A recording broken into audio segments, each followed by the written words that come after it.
अब जैसे जैसे विषय चलेगा आपको बहुत स्पष्ट होती चली जाएगी। फिर भी बहुत सारी बातें हैं, एक बात कहने लगते हैं तो दूसरी बात छूट जाती है। अगर आपके मन में प्रश्न हो तो आपको बाद में एक पर्ची दी जाएगी, उस पर आप जरा बड़े अक्षरों में और कम शब्दों में अपना प्रश्न लिख दें। तो जब आपको ब्रेक मिलेगा तो उस ब्रेक के समय में वो प्रश्न जो है मैं देख लूंगा। अगर कुछ कॉमन प्रश्न है तो उनका उत्तर नहीं दूंगा, क्योंकि हर एक के अलग अलग उत्तर देने के बजाय एक ही उत्तर दे देंगे। प्रश्न जो मैं विषय समझा रहा हूं उसके संबंध में ज्यादा हूं। जैसे आज मुझे आते एक प्रश्न किया कि आपने देशी गाय और विदेशी गाय का कि दूध में क्या अंतर है, घी में क्या अंतर है, ये तो बता दिया, लेकिन देशी गाय और विदेशी गाय में क्या अंतर ये तो आपने बताया ही नहीं। अब हम कैसे पहचाने कि हमारे घर में जो दूध आ रहा है वो देशी गाय का है कि विदेशी गाय का है। अब ये ऐसा प्रश्न है कि जो सबके काम का है। तो ऐसे कोई प्रश्न हो कि हमें लगा केवल अपने तक सीमित नहीं बल्कि सबके काम का है और विषय से संबंधित है, तो उन प्रश्नों का फिर मैं बाद में उत्तर दूंगा। आज का विषय बहुत गहरा है, बहुत ज्यादा कंसंट्रेशन की आवश्यकता है, इसलिए आज का विषय शुरू करते हैं हम। वृंदावन आनंद प्रभु जी को कल मैंने कहा कि 1:15 का समय शुभ होता है, तो उन्होंने ठीक 9:15 बजे कीर्तन समाप्त कर दिया कि अब शुभ। हम लोगों को अपनी संस्कृति पर बड़ा गर्व है, लेकिन ये गर्व खोखला है, क्योंकि हम बहुत तेजी से पश्चिम की नकल कर रहे हैं। बातें हम करते हैं भारतीयता की और हम अपने व्यवहार में इंडियन होते चले जा रहे हैं। हम कहते हैं कि ये सृष्टि जो है, प्रकृति जो है, पंच तत्वों से बनी है। हमको नाम भी पता है कि पंच तत्व क्या है। हम कहते हैं आकाश, वायु, अग्नि, जल और पृथ्वी। लेकिन जब विज्ञान की बात आती है तो हम कहते हैं कि प्रकृति कुछ तत्वों से बनी हुई है, कुछ एलिमेंट से बनी हुई है। उसमें से कुछ गैस के फॉर्म में है, कुछ लिक्विड फॉर्म में है, कुछ सॉलिड फॉर्म में है। अब सोना क्या है तो बोले तत्व है, चांदी क्या है, तत्व है। जबकि हमने सुना है कि पंच तत्व होते हैं, 5 के अलावा कोई तत्व होता ही नहीं है। तत्व का मतलब तत्व, वह तू ही है। ये सोना चांदी जब से हमने इनको तत्व कहने लगे तब से इनमें फंस गए। ये धातु हैं, ये तत्व नहीं है। इसलिए हमको समझना है कि हम केवल, हमारे शास्त्रों में लिखा है सृष्टि पंच तत्व से बनी है, बस इतना ही है क्या? क्या इसके पीछे कोई विज्ञान नहीं है?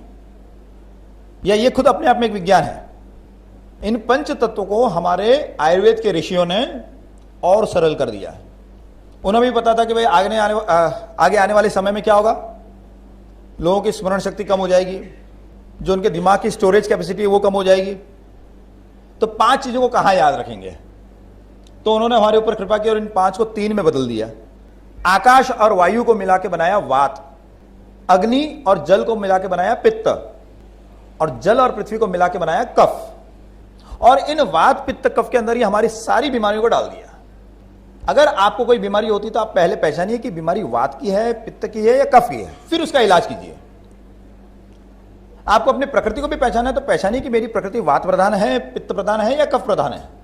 तो इस प्रकार से हम अपनी प्रकृति को अगर पहचान लेते हैं तो हम बहुत आराम से अपना इलाज कर सकते हैं। और इलाज करना तो दूर की बात है, हम बीमार ही नहीं पड़ेंगे। हाँ, मैंने कहा जो पिछले जीवन के पाप के कारण बीमारी आती है वो बात अलग है, लेकिन अगर हम इन तत्वों को समझ लेते हैं तो हम बीमार ही नहीं पड़ेंगे। और इनको समझना कोई बहुत कठिन है क्या? सामान्य व्यक्ति इनको समझ नहीं सकता है? ये कितना सरल विज्ञान है, यही समझाने के लिए मैं आज आपके सामने खड़ा हुआ हूं। हम लोगों के दिमाग में एक बात है, आयुर्वेद यानी क्या है? जड़ी बूटियां। वास्तव में आयुर्वेद में जड़ी बूटियों का केवल 10% स्थान है। आयुर्वेद जड़ी बूटियों को 10% से ज्यादा महत्व नहीं देता है। और आज जो बहुत ज्यादा जड़ी बूटियों को अगर महत्व देते हैं तो वो सब धंधा बन गया है। एलोपैथी को देख देख के आयुर्वेद के वैद्यों के मन में भी लालच आ गया। बहुत सारी कंपनियां खुल गई, वो आयुर्वेद की दवाइयां, कोई भी दवाई आयुर्वेद नहीं होती है, आपको समझ में आ जाएगा। हर्बल मेडिसिन अलग चीज होती है, आयुर्वेदिक मेडिसिन अलग चीज होती है। जो लिखा जाता है कि ये आयुर्वेदिक औषधि है, ये गलत है, धोखा है हमारे साथ। जब तक कोई आपकी प्रकृति को पहचान के आपको औषधि नहीं देता है, तब तक वो आयुर्वेदिक नहीं होती, उसके पहले वो केवल हर्बल होती है। इसलिए एक मेडिसिन एक को फायदा कर सकती है, वही दूसरे को नुकसान कर सकती है। इसलिए कल जैसे मैंने बताया समय का महत्व होता है, ऐसे ही प्रकृति का भी सबसे ज्यादा महत्व होता है। कल मैंने घी के बहुत सारे गुण बताए, लेकिन कुछ लोगों को घी नुकसान कर सकता है। जैसे किसी को कफ हो रहा है और उसने घी खा लिया, तो घी उसको फायदा की जगह नुकसान कर देगा। किसी को आंव की समस्या है, शौच में मल के अंदर म्यूकस निकलता है, ऐसे व्यक्ति को अगर हमने घी खिलाया वो उसको नुकसान कर जाएगा। तो प्रकृति अलग अलग है, उस हिसाब से प्रकृति को देखकर फिर घी दिया जाता है, फिर कोई भी चीज दी जाती है। तो हमारी प्रकृति क्या है, हमें कौन सी चीज सूट करेगी, ये सबसे ज्यादा महत्वपूर्ण है। ये नुस्खा है, इसने इसको फायदा किया तो ये मुझे भी फायदा करेगा, ये बिल्कुल भी जरूरी नहीं है। और आज क्या कर रहे हैं हम लोग, केवल नुस्खे को पीछे चल रहे हैं। किसी को एक चीज से फायदा हो जाए, वो तुरंत उसका प्रचार करना शुरू कर देगा। जैसे एक बड़ी गलतफहमी चल रही है कि सुबह उठते उठते ही पानी पियो, 1.25 लीटर पानी पियो, बिना थूके पानी पियो। यह वास्तव में वाटर थेरेपी है। थेरेपी बीमारी जब तक होती है तब तक के लिए होती है। बीमारी ठीक होने के बाद थेरेपी को छोड़ देना चाहिए, क्योंकि वो जीवन शैली नहीं है। इसलिए आप अगर कोई बीमारी से छुटकारा चाहते हैं तो सुबह उठिए और बिना थूके पानी पीजिए 1.25 लीटर। लेकिन ये आप 1 महीने कर सकते हैं, किसी बीमारी में 2 महीने कर सकते हैं, किसी बीमारी में 3 महीने कर सकते हैं। लेकिन आप हमेशा करते चलेंगे तो बड़ी बड़ी बीमारियों से ग्रस्त हो जाएंगे। बीमारी ठीक हुई तो औषधि को छोड़ दीजिए, थेरेपी को छोड़ दीजिए। ऐसे ही होता है कि भाई तांबे का पानी बहुत अच्छा होता है, कुछ लोग 12 महीने तांबे का पानी पीते हैं। ये बहुत नुकसान करने वाली चीज है। केवल सर्दी की ऋतु में, शीत ऋतु के अंदर तांबे का पानी पीना चाहिए, इसके अलावा कभी भी तांबे का पानी नहीं पीना चाहिए। हाँ, कोई बीमारी हो, किसी वैद्य ने बताया तो बात अलग है, लेकिन कहीं सुन लिया हमने कि तांबे का पानी बहुत अच्छा होता है, हमने पी के देखा, सर्दी में देखा। अब मेरे साथ समस्या क्या होती है कि मैं कई बार व्याख्यान के अंदर, जैसे अभी वर्षा ऋतु चल रही है, तो मैं वर्षा पर ज्यादा आधारित बातें बताता हूं। अब जो चीज वर्षा काल को लागू होता है, वही चीज आप शीतकाल में या ग्रीष्म काल में, गर्मियों में करेंगे तो क्या होगा, वो तो नुकसान करेगा। लेकिन क्या होता है कि हम लोग इंटरनेट पे जाते हैं, यूट्यूब पे सुनते हैं और हम उस चीज को फॉलो करने लग जाते हैं। सर्दी की ऋतु में मैंने किसी को कह दिया कि गुड़ स्वास्थ्य के लिए बहुत अच्छा है, अब लोग गर्मी आ गई तो भी गुड़ खाए जा रहे हैं। तो ये समझ में आना चाहिए कि भाई गुड़ जो है वो सर्दियों में अच्छा है। हमारे देश में हजारों प्रकार की शक्करें बनी, अलग अलग ऋतु के हिसाब से सैकड़ों शक्करें। उसी शक्कर का एक प्रकार गुड़ है। अब वो 12 महीने खाएंगे तो नुकसान ही करेगा वो। इसलिए अपनी प्रकृति को और बाहर की प्रकृति को, इसको समझना बहुत जरूरी है। एलोपैथी ने इनको समझा नहीं, इसलिए मैं कहता हूं कि एलोपैथी साइंस नहीं है। द्रौपदी माता जी जो आपके सामने बैठ के मृदंग बजा रही थी, कल कह रही थी कि आपकी बातें सुनने के बाद मुझे लगता है कि मुझे एलोपैथी छोड़कर अब आयुर्वेद की प्रैक्टिस करनी चाहिए। वो खुद भी MBBS है और MD कर रही है वो।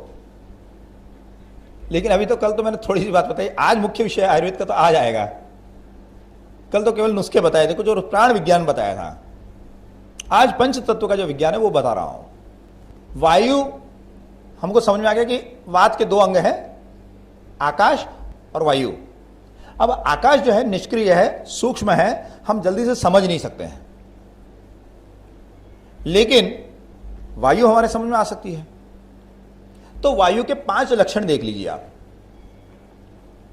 पहला लक्षण क्या है वायु का, वायु के अंदर गति है।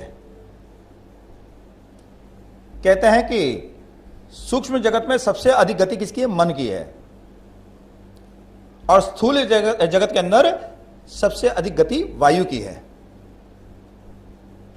जब तूफान आता है तो क्या होता है, हमको पता है उसकी गति के कारण आगे कोई टिक नहीं पाता है।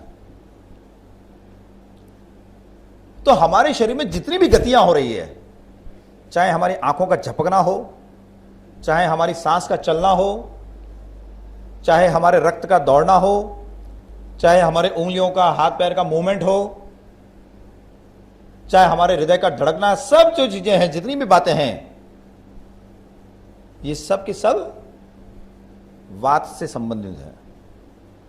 अगर इसमें कोई समस्या आए तो हमको समझना चाहिए कि हमारा शरीर जो है वह वात की बीमारियों से ग्रस्त हो रहा है।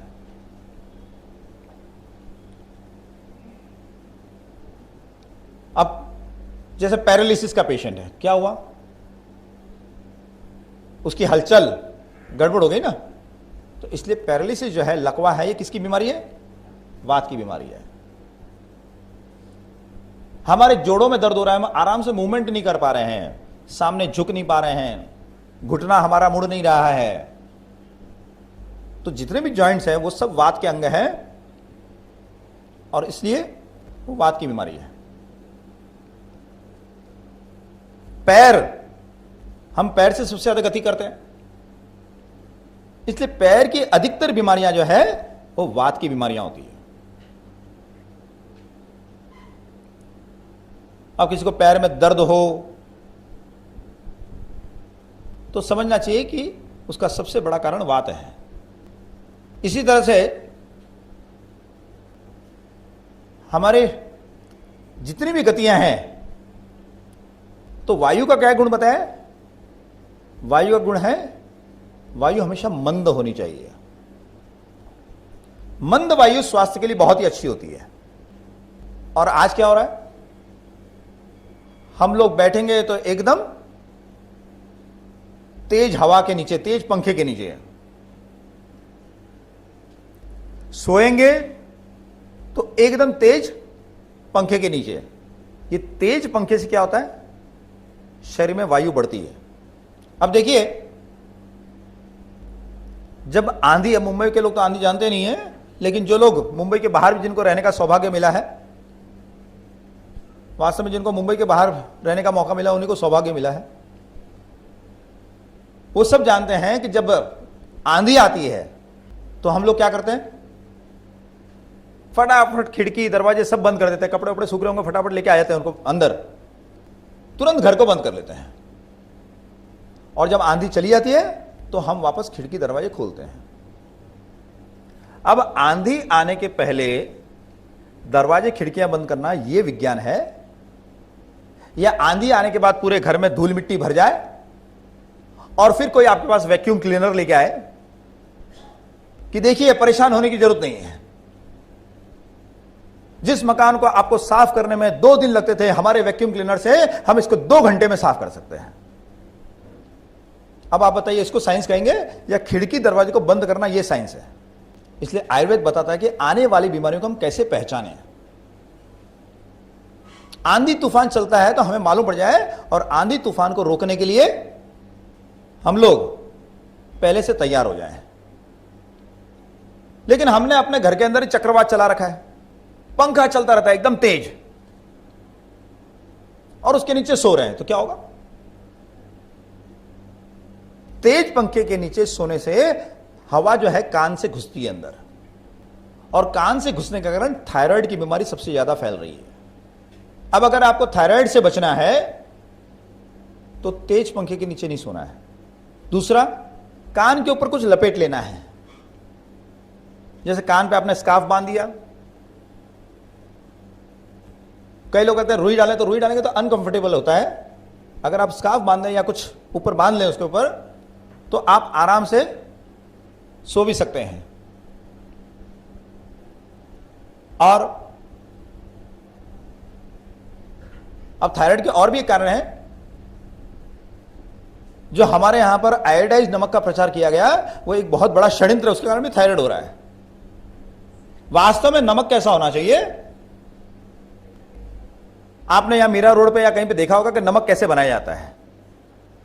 नमक की क्यारियां होती है, उसके अंदर समुद्र का पानी भरा जाता है, और भरने के बाद नमक क्रिस्टल के रूप में बनना शुरू हो जाता है। फिर कुछ क्रिस्टल बन जाते हैं और पानी उड़ जाता है, फिर नया पानी उसी में भर देते हैं, उसको रिचार्ज करते हैं। ऐसे हर 15-15 दिन से उसको रिचार्ज करते रहते हैं। 6 महीने के बाद ये नमक का डला है इतना बड़ा हो जाता है, और फिर वर्षा के पहले पहले उसको निकाल लेते हैं। लेकिन आजकल क्या हो रहा है, आजकल ये हो रहा है कि जो नमक के डले बनने नहीं देते हैं, नमक का छोटे छोटे टुकड़े होते हैं, तभी उसको निकाल लेते हैं। 15-15 दिन के अंदर उसको निकाल लेते हैं। यह नमक बहुत ही हानिकारक है। जो बड़े बड़े डले होते थे नमक के, इससे बहुत सी बीमारियां ठीक हो जाती थी।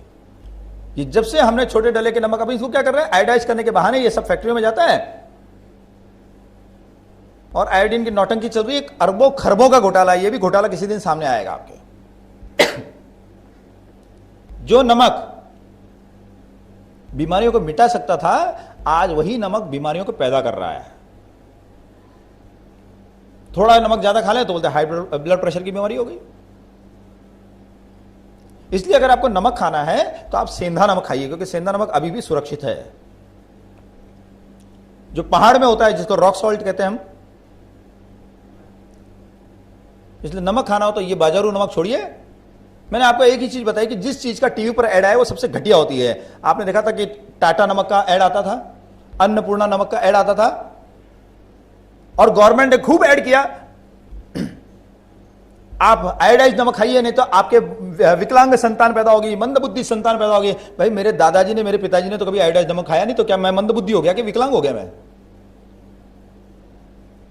इतना प्रचार करते हैं, इतना प्रचार करते हैं, और जब बार बार बार बार एक ही झूठ को हम सुनते रहते हैं तो हमको लगता है कि सत्य है, और हमारी गवर्नमेंट जिसके साथ है वो तो सत्य होगा ही। लेकिन प्रभुपाद कहते थे ये डेमोक्रेसी नहीं है, इसको डेमोक्रेसी कहते हैं। ये राक्षसों का तंत्र है। अरे लोकतंत्र के नाम पर हमको ठगा जा रहा है। ये लोकतंत्र नहीं है, लोकतंत्र भी नहीं है। ये लोक का अर्थ क्या होता है हम सब जानते हैं, हम लोग अपने शास्त्र सुनते हैं, पढ़ते हैं। लोक का अर्थ होता है कि जिसके अंदर वनस्पतियां भी हैं, पहाड़ भी है, नदियां भी है, पशु भी है, पक्षी भी है, कीट मकोड़े हैं, वो सब मिला के लोक होता है। यहां तो सबके ऊपर अत्याचार हो रहा है। जो पूरे त्रिलोक की मां है गौ माता, उसको काटा जा रहा है और कहते हैं हम लोकतंत्र में जी रहे हैं। सुंदर सुंदर शब्दों को गढ़ना ये आजकल की नई फैशन चली है। सुंदर शब्दों के आड़ में विभत्स कार्य करना, अत्याचार करना, ये सब चल रहा है। जैसे महाराष्ट्र में किसका राज्य है? जब भी हम ये पूछते हैं तो हम तो जब से मैं पैदा हुआ तब से सुनते आ रहा हूं शुगर लॉबी का राज है। अब आप मुझे बताइए कि कोई शुगर बेच के राज्य कर सकता है क्या? जिस शुगर की तो हालत ही खराब रहती है। वास्तव में शुगर जो फैक्ट्री जिसको बोलते हैं वो शुगर फैक्ट्री नहीं है, वो अल्कोहल फैक्ट्री है। उसका मेन प्रोडक्ट मोलासिस है और उससे शराब बनाई जाती है। शुगर उसका बाय प्रोडक्ट है। इसलिए चाहे कोई भी पार्टी आए, उसमें शुगर लॉबी जिसको कहते हैं वो अल्कोहल लॉबी ही इस पे महाराष्ट्र में राज करती रही है। और महाराष्ट्र में ये शुगर फैक्ट्रीज आई कहां से? जब अंग्रेज यहां पर आए तब उन्होंने देखा कि लगभग आधे हिंदुस्तान पर मराठों का राज है। महाराष्ट्र में तो था ही, गुजरात में गायकवाड़ थे, मध्य प्रदेश में शिंदे थे, झांसी वगैरह वहां पर पेशवा थे, कहीं पर भोसले थे, और उनकी अन्य राजाओं से बड़ी अच्छी मैत्री थी। तो उनको लगा कि इन मराठों को खत्म करना होगा, क्योंकि मराठों के सामने महाराष्ट्र का सपना था। महाराष्ट्र यानी जो अफगानिस्तान से लेकर और बर्मा तक फैला हुआ है, जो तिब्बत से लेकर श्रीलंका तक फैला हुआ है, वो महाराष्ट्र। भगवान राम का जब राज्याभिषेक हुआ तो अयोध्या में हुआ। सरयू नदी, गंगा नदी सब पास में ही थी। लेकिन भगवान राम का राज्याभिषेक किससे हुआ? तीनों समुद्रों के जल से। जो भारत के 3 कोने में 3 समुद्र हैं, इन तीनों समुद्रों के जल से उनका अभिषेक हुआ। शिवाजी महाराज का अभिषेक कहां पर हुआ? रायगढ़ में हुआ, समुद्र पास में था। लेकिन शिवाजी महाराज का जो अभिषेक हुआ वो 7 नदियों के जल से हुआ, जिसमें से एक सिंधु नदी भी थी, जिस सिंधु नदी से हिंदू नाम हमें मिला, और वो आज सिंधु जो है पाकिस्तान में चली गई है। यहां पर संत ज्ञानेश्वर से लेकर समर्थ रामदास तक जो परंपरा चली, उसके कारण एक राष्ट्रीयता का भाव पैदा हुआ पूरे। इसलिए अंग्रेजों को सबसे ज्यादा खतरा मराठों से लगा कि बाकी लोग स्वामीनिष्ठ है, जैसे गोरखा हैं, वो स्वामिनिष्ठ थे, उन्होंने जालियांवाला बाग में गोलियां चला दी। तो कई कौम है, राजपूत है राजस्थान के, वो संगठित नहीं है, लेकिन ये मराठा सबको संगठित करते चले रहे, इनको खत्म करना होगा। तो सबसे पहला काम क्या किया उन्होंने, अपनी सेना के अंदर मराठों को नहीं लिया। बोले नहीं, मराठे छोटे होते हैं, इनकी हाइट कम होती है, तो गोरखा तो उनसे भी छोटे होते हैं, उनको कैसे ले लिया। फिर दूसरी बात, उन्होंने यहां पर यूपी के अंदर हजारों प्रकार की शक्कर बनती थी। इन लोगों ने क्या किया, यूपी की शक्कर के ऊपर कई % टैक्स लगा दिया और बैन लगा दिया कि यूपी की शक्कर बाहर नहीं जा सकती है। अब यूपी में तो घर घर में शक्कर बनती थी, तो कहां बेचेंगे उसको, कौन किसकी शक्कर खरीदेगा। और ये शुगर इंडस्ट्री जो है धड़ाधड़ बंद होने लगी। एकदम प्राकृतिक शक्कर, ऋतु के अनुसार शक्कर, हजारों वैरायटी की शक्कर यूपी के अंदर बनती थी, वो सब खत्म हो गई इंडस्ट्री। और महाराष्ट्र में उन्होंने शुगर फैक्ट्री खड़ी करनी शुरू की। महाराष्ट्र के किसानों की विशेषता यह थी कि वो एक एक साल में 6-6 फसलें लेते थे। नीचे टमाटर उगा है, उसके ऊपर दूधी चल रही है, उसके बीच में से पपीता निकला है, उसके ऊपर नारियल है। ये कोंकण के अंदर मैंने भास्कर सावे जी के खेत में देखा, एक साल में 6-6 फसल ले रहे हैं। और वो अंग्रेज जिस देश से आए थे, यूरोप से आए थे, वहां साल में 1 फसल, और यहां का किसान साल में 6 फसल ले रहा है। परेशान हो गए, ये क्या है। उन्होंने कहा इस महाराष्ट्र की धरती को खत्म करना होगा, इसलिए 1 फसल वाली, पूरे साल में 1 फसल गन्ने की। तो गन्ने के ऊपर दुनिया भर की सब्सिडी दी गई, गन्ने पे से सब टैक्स हटाया गया, दूसरे जितने प्रोडक्ट्स हैं उनके ऊपर दुनिया भर के टैक्स लगा दिए गए, ताकि दूसरी खेती नहीं कर पाए। और जबरदस्ती गन्ना पैदा करवाया गया यहां पर। और जब गन्ना पैदा हुआ तो उसके बाद क्या हुआ कि जब लोग चौपट होने लगे, लोगों की इकोनॉमी खराब होने लगी, जब आदमी डिप्रेशन में होता है तो वो शराब का सहारा लेता है। तो खूब शराब यहां पैदा की गई और मराठों को जबरदस्ती शराब पिला पिला के उनका नाश किया गया। अब कभी कभी हमारे मंत्री कहते हैं, अरे किसान तो शराब पीता है इसलिए आत्महत्या करता है। कभी कभी तो इतने बेशर्म मंत्री होते हैं कि किसान तो जो है ना, वो प्रेम मोहब्बत के चक्कर में पड़ जाता है, इसलिए आत्महत्या करता है। पढ़ा होगा आपने कल के अखबार में। हमने इनको इसलिए चुनकर भेजा था वहां पर कि वो अन्नदाता का अपमान करे। वो एक मंत्री था, बोले नदी में किसान कह रहे थे, अरे आपने तो कहा कि आप जो नहर बना रहे हैं, इस नहर के लिए जो जमीन ले रहे हैं हमारी, छीन रहे हैं, तो इससे भले ही 10 किसानों को नुकसान होगा, बाकी 90 किसानों को तो फायदा होगा। लेकिन ये नहर बनने के बाद आपने हमको पानी देना बंद कर दिया, आप तो सब इंडस्ट्रीज को पानी दे रहे हो। तो इसलिए किसानों ने यहां पर आजाद मैदान पर धरना दिया। तो उस समय के मंत्री क्या कहते हैं, अरे भैया अगर यहां पर पानी नहीं है तो क्या मैं जाके पेशाब करूं वहां पर। इतने निर्लज्ज, ऐसे बेशरम लोग जो है वो हमारे देश में मंत्री बन जाते हैं। क्यों बनते हैं, क्योंकि पीछे शुगर लॉबी का सहारा है। नाम कितना सुंदर, कितना मीठा है नाम, शुगर लॉबी, और अंदर क्या है वास्तविकता उसकी, वो शराब लॉबी है। इतना जबरदस्त टैलेंट महाराष्ट्र के अंदर, आध्यात्मिक टैलेंट, नेतृत्व का टैलेंट। हम भी जानते हैं कि यहां पर किस किस का नेतृत्व था। पहला स्वतंत्रता संग्राम जो छिड़ा वो थे वासुदेव बलवंत फड़के। उसके बाद गांधी जी जब यहां आए तो उनके गुरु कौन थे, गोपाल कृष्ण गोखले। नेतृत्व किसके हाथ में था, लोकमान्य तिलक। बड़े दिग्गज नेता यहां पर थे, नेतृत्व देने की जिनकी क्षमता थी, जिनके पास एक बड़ी दृष्टि थी। ऐसे लोगों को खत्म करने के लिए चाल चली गई। इसलिए जब भी कोई बहुत सुंदर नाम आए तो आपके कान खड़े हो जाना चाहिए, इसके पीछे क्या षड्यंत्र है। और खास करके अगर राजनीतिक मंच से कोई आए तो और ज्यादा कान खड़े होने चाहिए कि इसके पीछे क्या मंशा है इनकी। और हम लोग तो जुमलों में फंसने वाले लोग हैं। हमारे नेता कहते हैं वो तो चुनावी जुमला था, अब उनको भेज दिया तो कहते हैं वो तो जुमला था। इसलिए सुंदर शब्दों के, नेताओं के शब्दों में आइए मत, असलियत समझिए कि इस देश में कैसा कैसा षड्यंत्र चल रहा है। तो आयोडाइज नमक का षड्यंत्र चला, और ये जो शक्कर बनती है, जो मिलों में शक्कर बनती है, वो स्वास्थ्य के लिए खराब है। उसमें सल्फर का प्रयोग होता है। अगर किसी को स्किन डिजीज है और वो सल्फर वाली शुगर खाता है तो उसकी स्किन डिजीज ठीक हो, इसकी संभावना बहुत कम रहती है। इसी शक्कर के कारण जो कहते हैं कि भाई डायबिटीज बढ़ रही है, उसमें से एक कारण ये भी है। लेकिन इसका और भी बड़ा कारण है जो मैं आपको धीरे धीरे बताऊंगा। राजस्थान के अंदर, मथुरा के अंदर तो परंपरा रही है मिठाई खाने की। आपने किसी मारवाड़ी की शादी अगर अटेंड की होगी पुराने जमाने में, अब तो नहीं, तो केवल और केवल मिठाइयां खाते थे।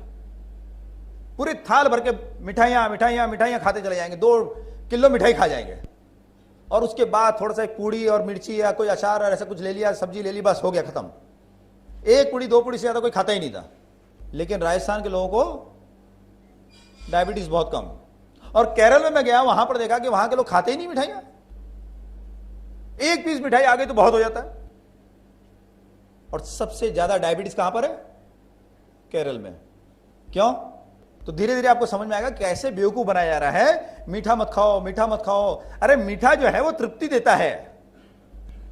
कल ही मैंने कहा कि अगर अतृप्त भोजन करे कोई व्यक्ति, से तृप्ति नहीं मिले तो डिप्रेशन में चले जाता है।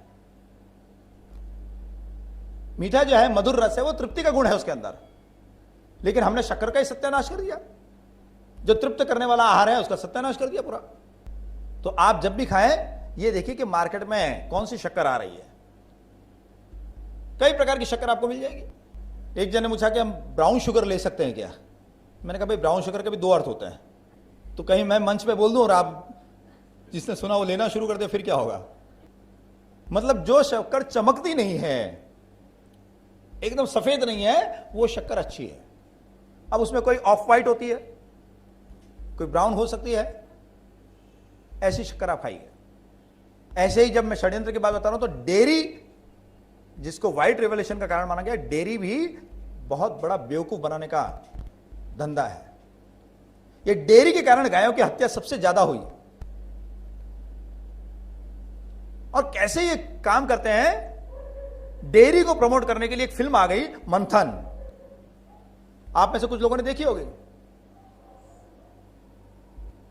आपको गाना भी ध्यान होगा, मारो गांव काठियावाड़ी, जहां दूध की नदियां बहे, जहां कोयल कुहू गाए, हमारे घर आंगन, ऐसा कुछ गाना है। इतना सुंदर गाना, क्या सुन के आनंद आता था। अमूल डेयरी की असलियत क्या है? अगर अमूल डेयरी ने गोवंश को बढ़ावा दिया है तो बैल कहां गायब हो गया है गुजरात के? अरे गाय बढ़ेगी तो साथ साथ में बैल भी बढ़ेंगे ना। वो बैल कहां चले गए? आजकल तो खेती में बैल काम लेता नहीं कोई, तो बैल गए कहां? तो गुजरात की बहुत बड़ी संख्या में बैल जो है मुंबई आते थे कटने के लिए। ईद के समय तो 25-25 हजार बैल कट जाते थे, और बाकी दिन भी जगह जगह पे, यहां पर मालेगांव, वहां पर बड़ी संख्या में बैल आते थे, वहां कटते थे। और जो गाय के बछड़े थे, जैसे उसने गाय ने दूध देना बंद किया, वो बछड़े गुजरात से सीधे चले जाते गोवा, और हर साल 80,000 बछड़े गुजरात के गोवा जाके कटते थे। आप लोग अपने बच्चों को चीज खिलाते होंगे, चीज चल रहा है, लेकिन चीज बनता कैसे ये पता? जितने भी कमर्शियल चीज है वो नॉनवेज है। छोटे मोटे कोई लेवल पर घर में बना ले या कर ले तो बात अलग है, लेकिन जितने भी बड़े लेवल पर जितने भी चीज आते हैं वो सब नॉनवेज है, और उसके ऊपर ग्रीन लेबल लगा रहता है। चीज बनाने के लिए क्या किया जाता है? जब गाय की डिलीवरी के टाइम आता है, उस डिलीवरी के टाइम पर 3-4 घंटे पहले उसको काट दिया जाता है, और काटने के बाद उसके पेट में से बच्चे को बाहर निकाला जाता है, फिर उस बच्चे को काटा जाता है, और उस बच्चे की आंतों में से एक तत्व होता है, उसको कहते हैं रेनेट। वो रेनेट निकाला जाता है। ये रेनेट जब कच्चे दूध में डाला जाता है तो वही क्रिया होती है जैसे दही, दूध के अंदर, गर्म दूध के अंदर दही डालते हैं। थोड़ी देर के अंदर वो दूध जो है वह चीज में कन्वर्ट हो जाता है, और वो चीज मार्केट में चल रहा है।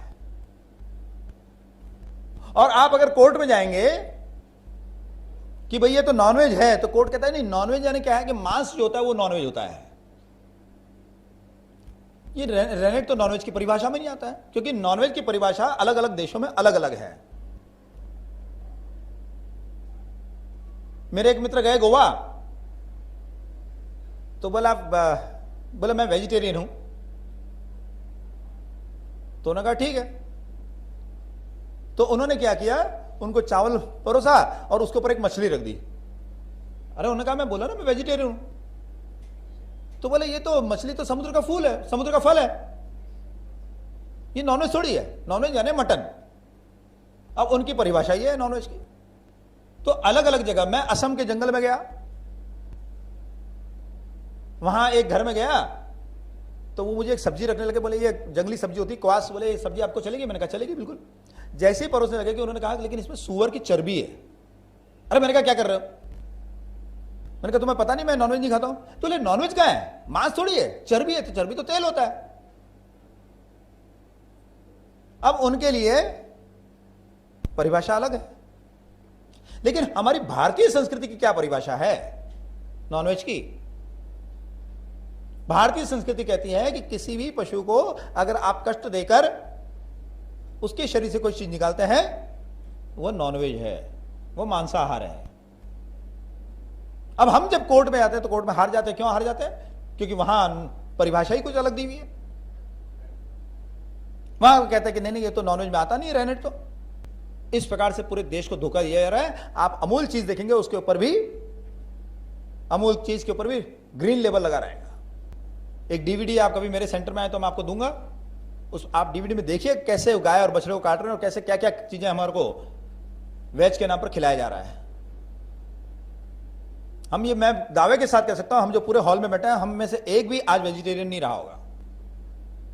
इतना ध्यान रखने के बाद भी खूब नॉनवेज को छूट मिली हुई है। तो यह डेयरी जो है, यह वास्तव में मीट इंडस्ट्री है, ये मिल्क इंडस्ट्री नहीं है। ये जर्सी और देशी गाय में क्या अंतर हुआ? देशी गाय जो है वो लगभग 3 साल की होके ब्याती है, उसकी डिलीवरी 3 साल के बाद होती है, और वो लगभग उम्र के 16 साल तक बच्चे देती रहती है। जबकि जर्सी जो है वो 2-2.25 साल की होके ब्याह जाती है और लगभग 10 साल तक वो ब्याती रहती है। अब गाय की उम्र जो है वो 22 साल के लगभग होती है एवरेज। अब जिसने 10 साल की उम्र के बाद बच्चे देना बंद कर दिया, उसको 10-12 साल कौन पालेगा?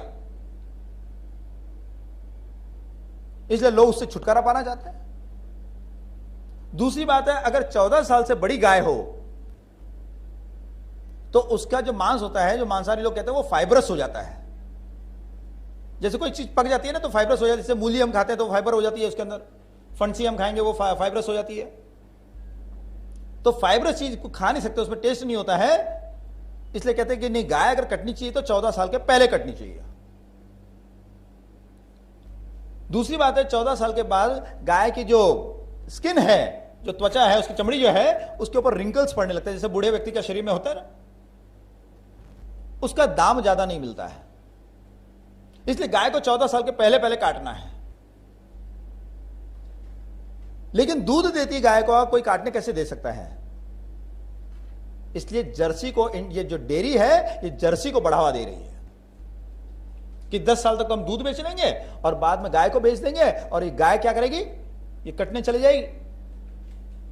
अब आप बोलेंगे अमूल वाले तो गाय पालते नहीं है, वो पालते नहीं, लेकिन उस पालन को, जर्सी को पालन को बढ़ावा दे रहे हैं ना। वो किसानों को बोले जर्सी जर्सी रखो, जर्सी रखो, जर्सी रखो। क्यों? क्योंकि उनके पीछे एक हिडन एजेंडा है, वो है मीट का।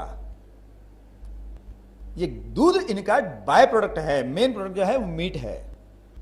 ऐसे हमारे को कहा गया ग्रीन रेवोल्यूशन की बात, हरित क्रांति आ गई देश में। कहा कि हरित क्रांति आ गई, हमारे किसान अमृत पैदा करते थे, उस अमृत को आपने जहर में बदल दिया और आप हरित क्रांति की बात कर रहे हैं।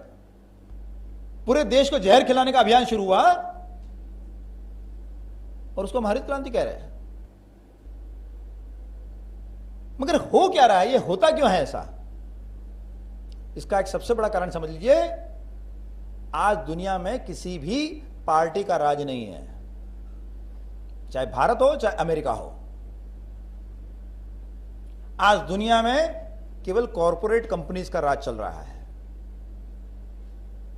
दुनिया की लगभग 75 कॉरपोरेट कंपनी जो है उनके पास दुनिया की आधे से ज्यादा संपत्ति है। और अब ये कॉरपोरेट कंपनी जो है ये किसी देश की सीमा में नहीं बंधी है, ये कई कई देशों में फैल गई है। और ये कॉरपोरेट कंपनी जो है उन्हीं के लोग अलग अलग नाटक करते हैं, कोई एक पार्टी में, कोई दूसरी पार्टी में, कोई तीसरी पार्टी में। हमको ऐसा दिखाते कि हम डेमोक्रेसी है, हम इनको चुनेंगे। चुनेंगे किसको? जिसको भी चुनेंगे वो कॉरपोरेट कंपनी का आदमी। और ये कॉरपोरेट कंपनी जो है ये हमारे लोकतंत्र की भी सबसे बड़ी दुश्मन है, ये हमारी संस्कृति की भी सबसे बड़ी दुश्मन है, और ये गायों की भी सबसे बड़ी दुश्मन है। आप देखिए हमारे देश में कैसा कानून है। आप शेर को मारो तो सजा, शेरनी को मारो तो सजा, मोर को मारो तो सजा, मोरनी को मारो तो सजा। लेकिन अभी कुछ समय पहले तक महाराष्ट्र में क्या कानून था कि गाय को मारो तो सजा और बैल को मारो तो कोई सजा नहीं। क्यों भाई? क्योंकि शेर का चमड़ा या शेर की चीजें कितनी बेच सकती कोई कॉर्पोरेट कंपनी? कितने मोर को बेच सकती है? गाय बहुत बड़ी संख्या में, बैल बहुत बड़ी संख्या में है। और अगर बैल जबरदस्ती किसान को पालना पड़ा तो ट्रैक्टर कैसे खरीदेंगे वो? बैल अधिक मात्रा में हुए, गायें अधिक मात्रा में हुई तो गोबर भी खूब होगा, गोबर खूब होगा तो उनका यूरिया और डीएपी कौन खरीदेगा? बैल का गोमूत्र जो होता है वो बहुत अच्छा पेस्टिसाइड का काम करता है। तो अगर बैल अच्छी संख्या में हो गया तो ये जो पेस्टिसाइड कंपनियां हैं ये कैसे चलेगी? गाय का दूध, दही, घी, गोबर, गोमूत्र ये पंचगव्य है, ये औषधियां हैं, अमृत है ये।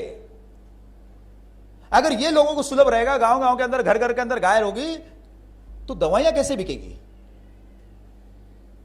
तो इन सब लॉबीज ने मिलकर, दवाई lobby, fertilizer industry, pesticide industry, tractor industry, इन सब ने मिलकर ऐसा दबाव बनाया कि नहीं बैल तो कटने चाहिए। और इसके लिए इन्होंने किसकी आड़ ली? तो इन्होंने इसके लिए मुसलमानों को अपने ढाल बनाया। वास्तव में गौ हत्या के पीछे मुसलमानों का हाथ तो मात्र 5% है। 95% जो है ये कॉरपोरेट कंपनीज का हाथ है। और गाय के मांस से बहुत कम कमाई होती है, गाय के चमड़े से सबसे ज्यादा कमाई होती है। आप कहते हैं फिर बकरी ईद पे जो गाय काटते हैं, बकरी ईद पे जो गाय काटी जाती है, जो बैल काटे जाते हैं, वो एकदम जवान बैल काटे जाते हैं, बड़े सुंदर सुंदर बैल काटे जाते हैं। क्यों? क्योंकि ये मौलवियों को पैसा खिला देती है कॉर्पोरेट कंपनीज। आप जरा कुर्बानी की बात कीजिए, लोगों को कुर्बानी के लिए बताइए। और आप बोलिए गरीब आदमी है, बकरे की कुर्बानी नहीं कर सकता, एक बकरा 25,000 का आता है, 30,000 का आता है, आप कुर्बानी नहीं कर सकते हो। कोई बात नहीं, 7 लोग मिलकर बैल की कुर्बानी करो, बैल तो सस्ता आ जाएगा, 15,000 में मिल जाएगा, 2,000 में तो कोई भी कुर्बानी कर सकता है। और कुर्बानी करोगे तो जन्नत का द्वार खुल जाएगा।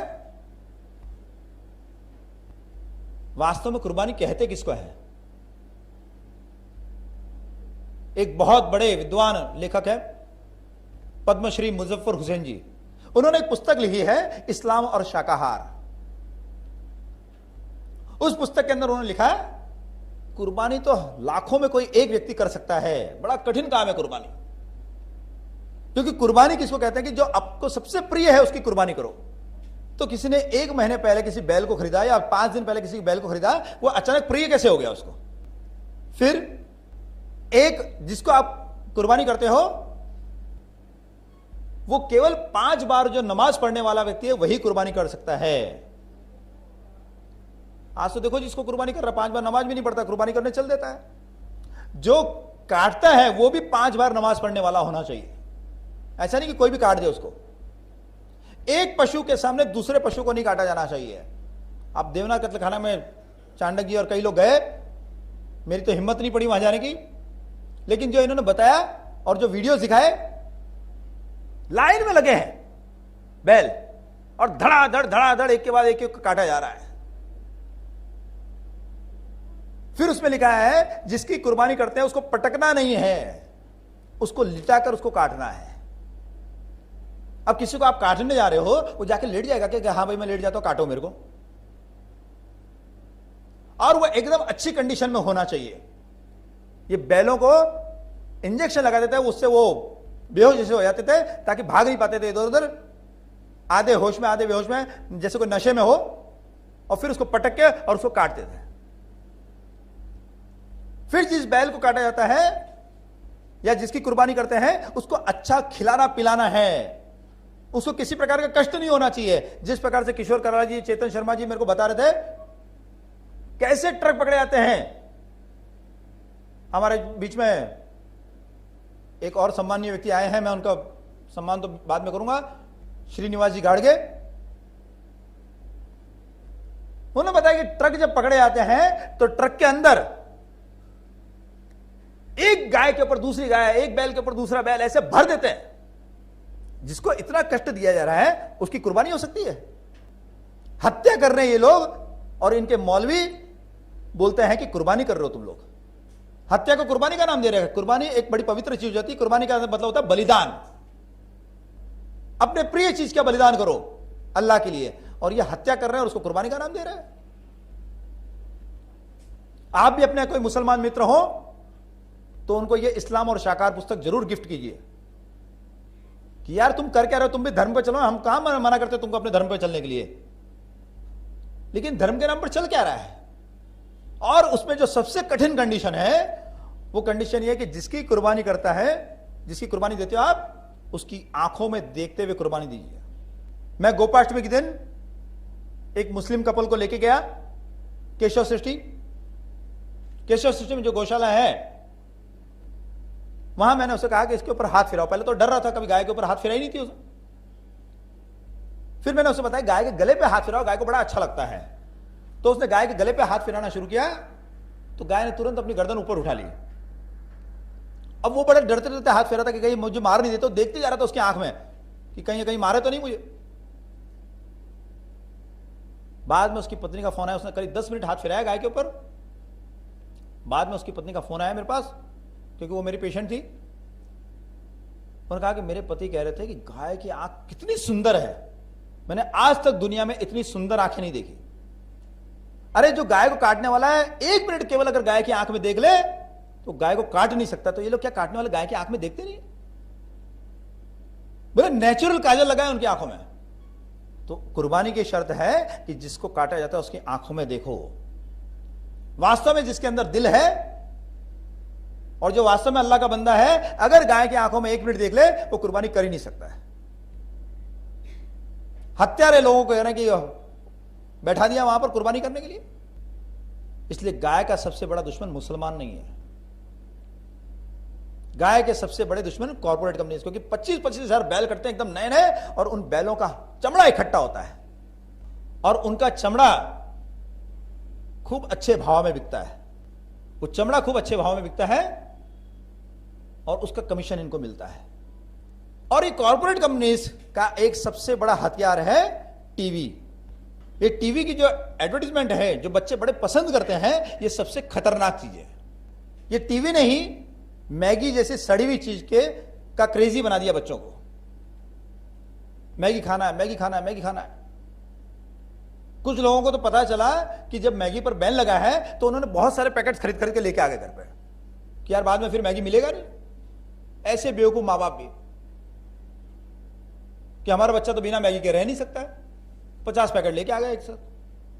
तो यह जो है टीवी से इतना ब्रेन वॉश हो रहा है, और ये टीवी कॉर्पोरेट कंपनीज का सबसे बड़ा हथियार है। जिस देश में एक से एक बढ़िया शरबत, आज उसमें वो सब चीजें हटा दी गई है और उस शरबत की जगह हम लोग क्या पी रहे हैं? कोल्ड ड्रिंक पी रहे हैं, जिनमें लगभग 23 प्रकार के जहर होते हैं। जो गुड नाइट के अंदर डाला जाता है, ऐसा जहर इसके अंदर मिला है कोल्ड ड्रिंक के अंदर। जो पेस्टिसाइड के अंदर जो जहर होता है, वो जहर भी इनके अंदर मिला है। छाछ का कोई नाम नहीं लेता। किसी के घर पे जाओ तो कोई पूछता है कि छाछ पिएंगे? उससे क्या पिएंगे आप? पेप्सी पिएंगे? हमारे यहां कहते हैं अतिथि देवो भव, और यहां अतिथि को आते पूछते हैं कि जहर पिएंगे या फिर पिएंगे चाय या कॉफी पिएंगे। अब चाय कॉफी क्या होता है? हमारे देश में हजारों प्रकार के उकाले बनते हैं। गर्मी का मौसम आया, आप दूध में जीरा डाल लीजिए, धनिया डाल लीजिए, सौंफ डाल लीजिए और उसको उबाल के उसका उकाड़ा बना लीजिए। गर्मी का मौसम आया, सॉरी सर्दी का मौसम आया, तो आप उसके अंदर सौंठ डाल लीजिए, लौंग डाल लीजिए, ज्यादा सर्दी हो तो दालचीनी डाल लीजिए। इस प्रकार कुछ चीजें डालकर आप बना सकते हैं। बहुत सारे अलग अलग हजारों प्रकार के उकाले आप बना सकते हैं, बड़े स्वादिष्ट और ऋतु के अनुसार। लेकिन 12 महीने चाय, ये चाय जो है ये सबसे बड़ी गो हत्यारी है। अगर आप सच्चे गो भक्त हैं तो चाय को छोड़िए, क्योंकि चाय जो है भैंस के दूध में अच्छी बनती है, और चाय जब से फैली है तब से लोगों ने गाय की उपेक्षा करनी शुरू की थी और भैंस को पालना शुरू कर दिया। लोग बड़े गर्व से कहते हैं गौ माता की जय, यात्रा निकालते हैं पूरे देश भर के अंदर, और देखते हैं क्या पी रहे हैं, चाय पी रहे हैं। बोलते हैं हम गाय को बचाने निकले हैं। चाय पी के बचाओगे आप? गाय को अगर बचाना है तो चाय का बहिष्कार कीजिए। और चाय तो वैसे भी नशा है, हमारी संस्कृति तो कहती है कि जो नशे वाली चीज है उससे हमेशा बचना चाहिए, क्योंकि नशे वाली जो चीजें हैं वो आपके दिमाग को तमोगुण से भर देती है, फिर आपकी विवेक बुद्धि नष्ट हो जाती है। क्या सही है क्या गलत है आप पहचान नहीं पाते हैं।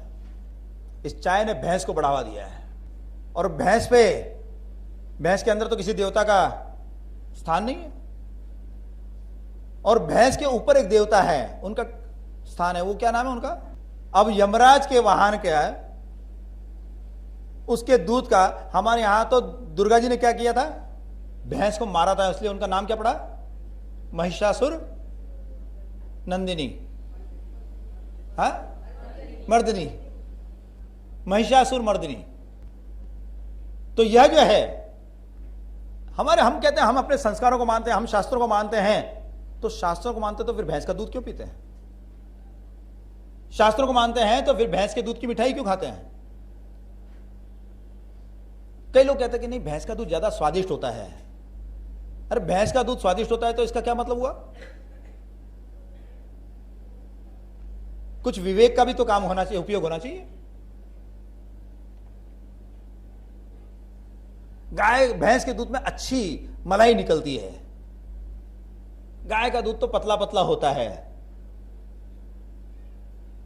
और मजे की बात क्या है, एक तरफ बोलते हैं कि फैट स्वास्थ्य के लिए खराब है, फैट्स कम खाइए, फैट्स कम खाइए।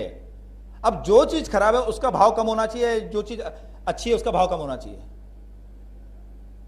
अब भैंस का दूध में फैट ज्यादा है तो भैंस के दूध का दाम कम होना चाहिए ना। लेकिन हमारी डेयरी इंडस्ट्री क्या करती है, जब दूध खरीदती है तो फैट्स के आधार पर खरीदती है। एक तरफ कहते हैं फैट्स खराब है, और दूसरी तरफ जिसमें ज्यादा फैट है उसको ज्यादा भाव मिलता है, और इसको ये कहते हैं विज्ञान। इतना बड़ा घोटाला, इतना बड़ा अज्ञान, और उसको विज्ञान कहा जा रहा है।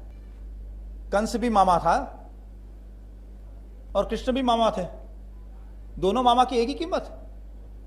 इतना अज्ञान। इसलिए आप इस चीज को भी समझिए कि देश में बहुत बड़ा षड्यंत्र चल रहा है। ये जो वात पित्त कफ का ज्ञान है ये आप